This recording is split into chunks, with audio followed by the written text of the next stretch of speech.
साथियों नमस्कार। आज हमारे साथ हैं श्री वाल्मीकि प्रसाद सिंह जी।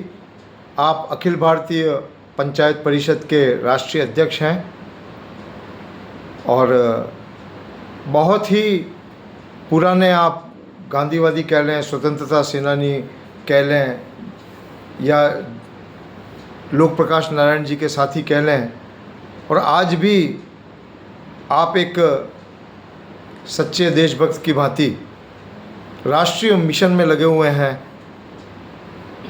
और इनके बारे में हम विस्तार से और कभी वीडियो बनाएंगे कि आप किस तरह से त्याग तपस्या करके अखिल भारतीय पंचायत परिषद जैसी संस्था, जिसको राष्ट्रपति सहित कई सांसदों ने मिलकर बनाया, और वो संस्था मुख्य रूप से स्थानीय शासन को इस देश में ग्राम स्वराज्य के सपने को साकार करने के लिए बनी थी। और आज भी ये देश आज़ादी के इतने वर्षों बाद भी ग्राम स्वराज्य को तरस रहा है। तो आइए जानते हैं कि आपके जीवन का मिशन और विजन उसके बारे में। नमस्कार अध्यक्ष महोदय। और हम चाहते हैं कि ये अखिल भारतीय पंचायत परिषद के उद्देश्यों के बारे में आप थोड़ी जानकारी दें। अखिल भारतीय पंचायत परिषद की स्थापना 1958 में हुई थी, लेकिन इसके पीछे एक इतिहास यह है कि सबसे पहले बिहार राज्य पंचायत परिषद की स्थापना 1950 में हुई, 8 साल पहले।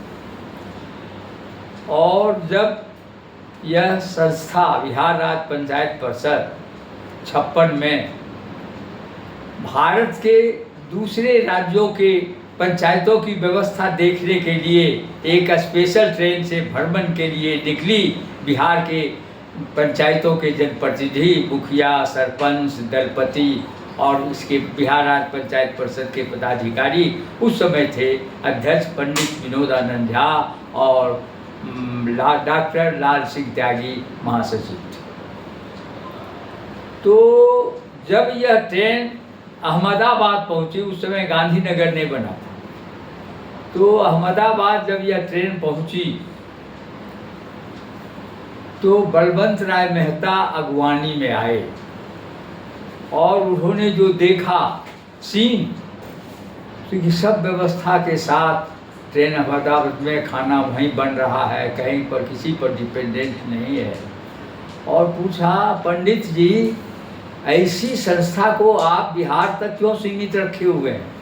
तो पंडित जी ने जवाब दिया कि हम इसको सारे देश में लाने के लिए तैयार हैं, आप अध्यक्ष बनने की स्वीकृति दी बलवंत राय मेहता जी। और बलवंत राय मेहता जी ने स्वीकृति दी। तब 1958 में मेहता कमेटी की रिपोर्ट आने के बाद, जब नेहरू जी ने मेहता कमेटी की स्थापना की थी, आने के बाद जसीडी जो उस समय बिहार में था, अभी झारखंड में है, ग्राम रक्षा दल का ट्रेनिंग सेंटर था, उसी मैदान में 12 अप्रैल 1958 को इसका प्रथम अधिवेशन हुआ।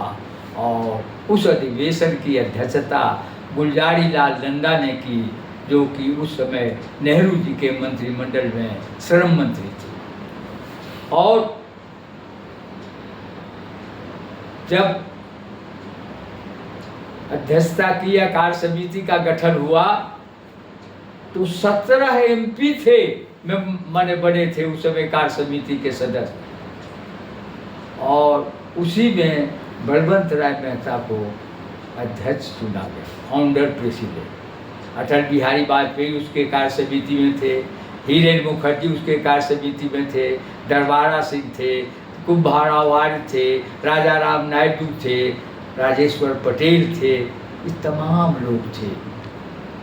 वाल्मीकि प्रसाद जी, जैसा कि इस देश में अंग्रेजों के आने के पहले राजतंत्र था, राजतंत्र को हटा के इस देश में लोकतंत्र आया, स्वतंत्रता का आंदोलन भी हुआ, और उसके बाद भी इस देश में देखा जाए तो बिहार का संपूर्ण क्रांति आंदोलन जेपी जी ने किया, और अभी जन लोकपाल आंदोलन भी करना पड़ा। तो इस वास्तव में इस लोकतांत्रिक व्यवस्था के प्रति क्या सोच है और पंचायत परिषद किस उद्देश्य के साथ चल रहा है? देखिए, आज़ादी के मूवमेंट के बाद जो माने आज़ादी के बाद जो हमारा संविधान बना, उस संविधान ने एक अमूल्य अवसर भारत के लोगों को दिया, लोकतंत्र के, और वह दिया था आप ही को चुनना है, मालिक को चुनना है अपना सेवक।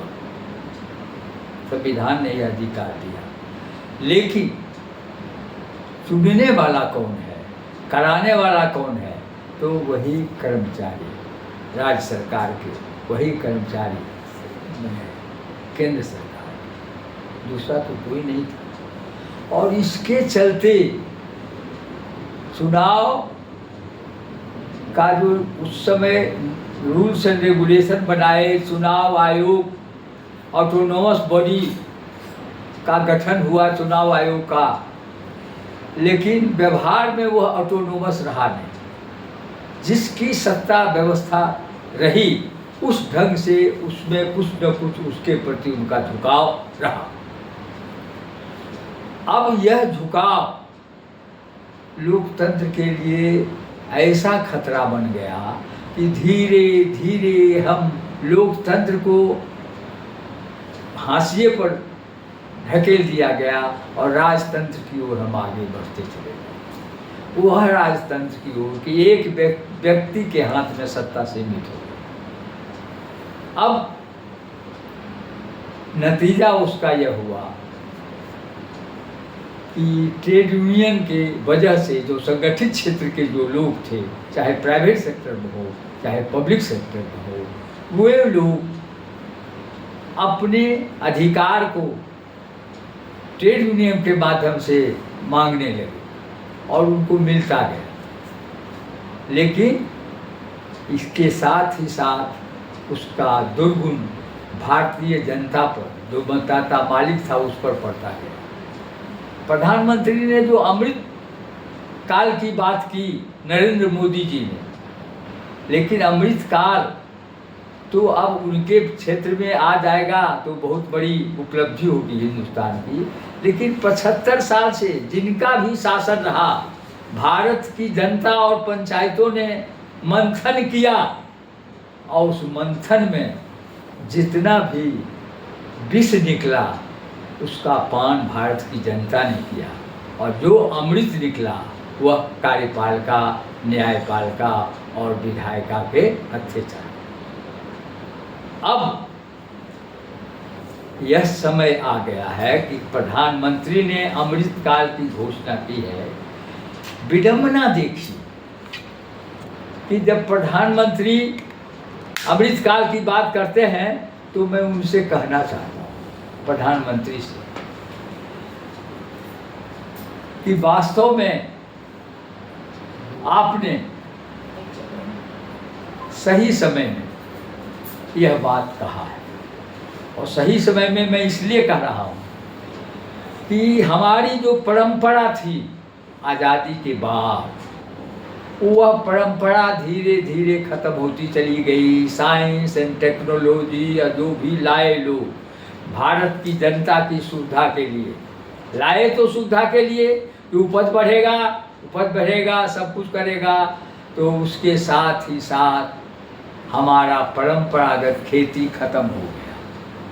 हमारे खेती का जगह बैल के जगह ले लिया ट्रैक्टर ने, मशीन ने जगह ले लिया, और खाद का, गोबर का खाद का जगह ले लिया यूरिया, DAP, फल्ला चिल्ला जत्ता का, जो टोटल मल्टीनेशनल कंपनियों को फायदा हो। और गोबर का भाव ही खत्म हो गया। गोबर के महत्व को हमारे गांव के लोग धीरे धीरे भूलते चले गए।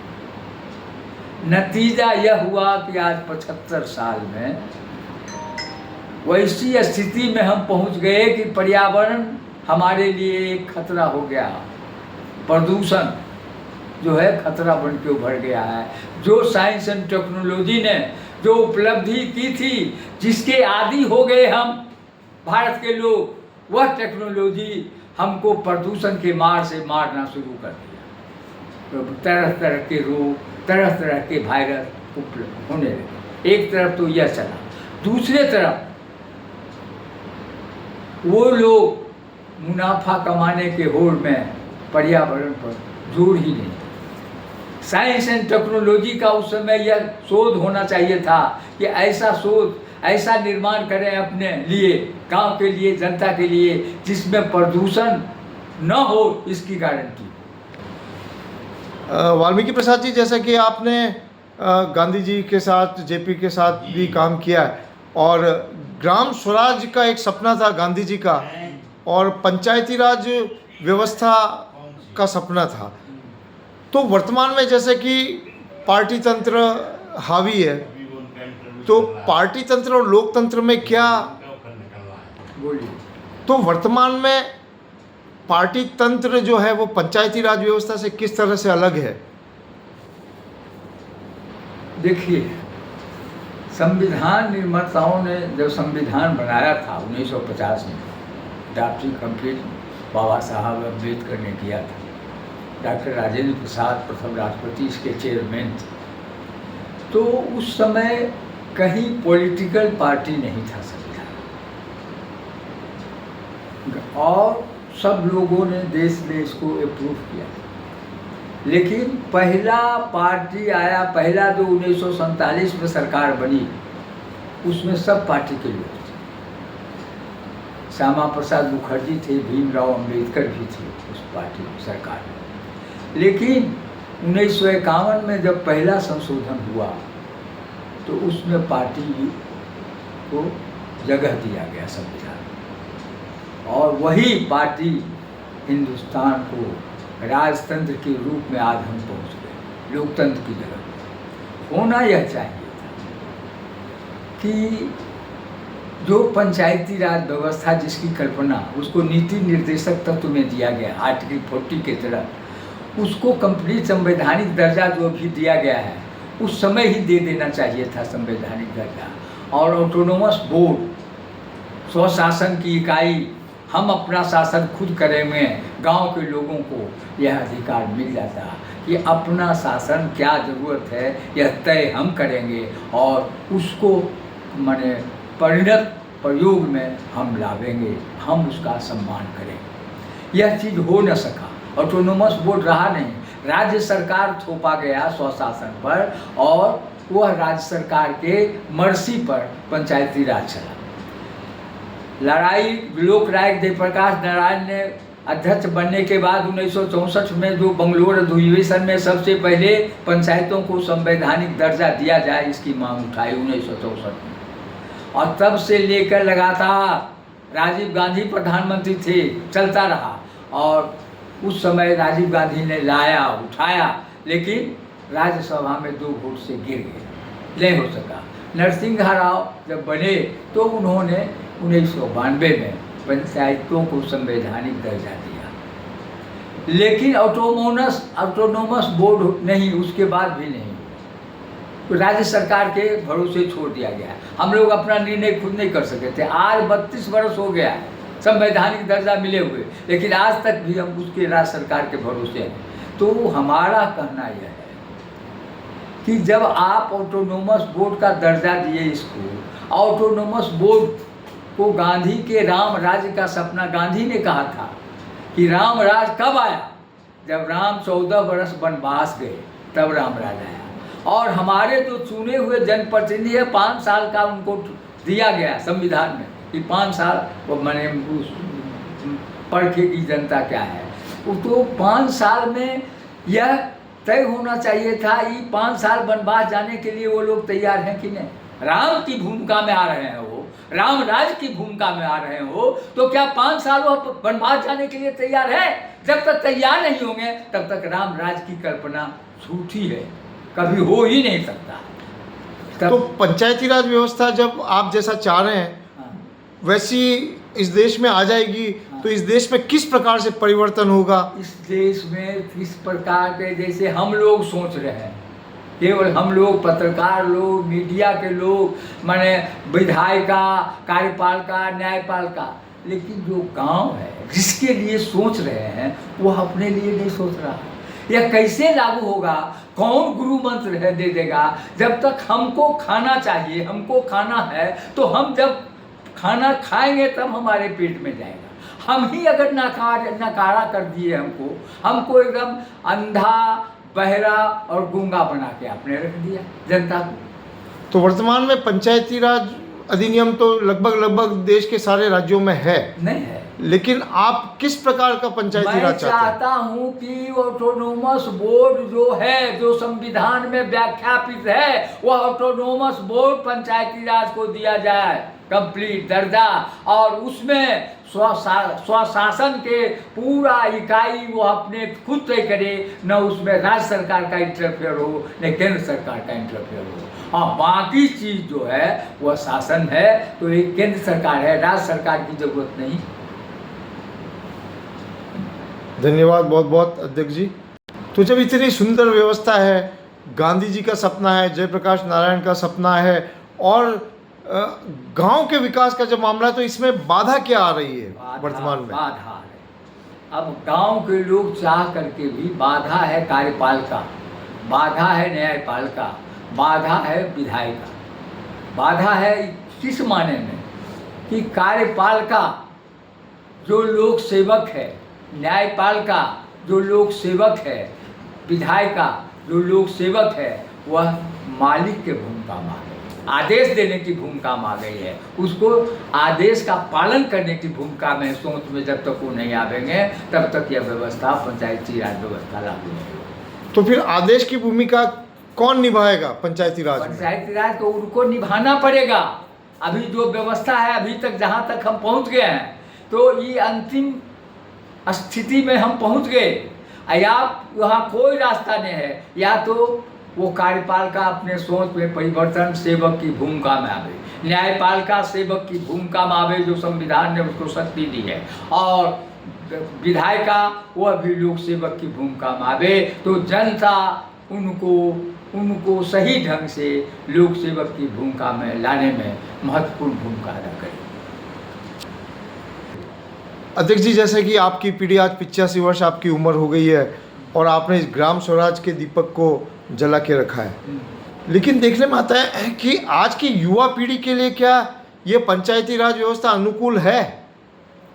युवा पीढ़ी ही संतप्त है सबसे ज्यादा, और अगर उसको यह रास्ता नहीं दिखाया गया तो युवा पीढ़ी ही देश को माने बचा सकती है। अगर उसको बताया गया रास्ता कि सही रास्ता है, तो दूसरे किसी के हिम्मत की बात नहीं। इसलिए युवा पीढ़ी को हम कहना चाहते हैं कि आप खुद को मालिक की भूमिका में प्रतिस्थापित करो, अपने सम्मान, अपने स्वाभिमान को जागृत करो, अपने जज्बा को जागृत करो। वह जज्बा जो गांधी ने पैदा किया, वह जज्बा जो भगत सिंह ने पैदा किया, वह जज्बा जो सुभाष चंद्र बोस ने पैदा किया, वह जज्बा जो चंद्रशेखर आज़ाद ने पैदा किया, वह जज्बा जो राम प्रसाद बिस्मिल ने पैदा किया, वह जज्बा जो सावरकर ने पैदा किया, वह जज्बा पैदा करो। कोई संदेश आप देश के जनता के नाम देना चाहते हैं? हम संदेश देना चाहते हैं, गंगा की कसम, यमुना की कसम, ए ताना बाना बदलेगा, तू खुद तो बदल, तू खुद तो बदल, तब तो ये जमाना बदलेगा। रावी की रवानी बदलेगी, सतलज का मुहाना बदलेगा, गर्दोश में तेरे होश रहा, तस्बीह का दाना बदलेगा। धन्यवाद, बहुत बहुत धन्यवाद।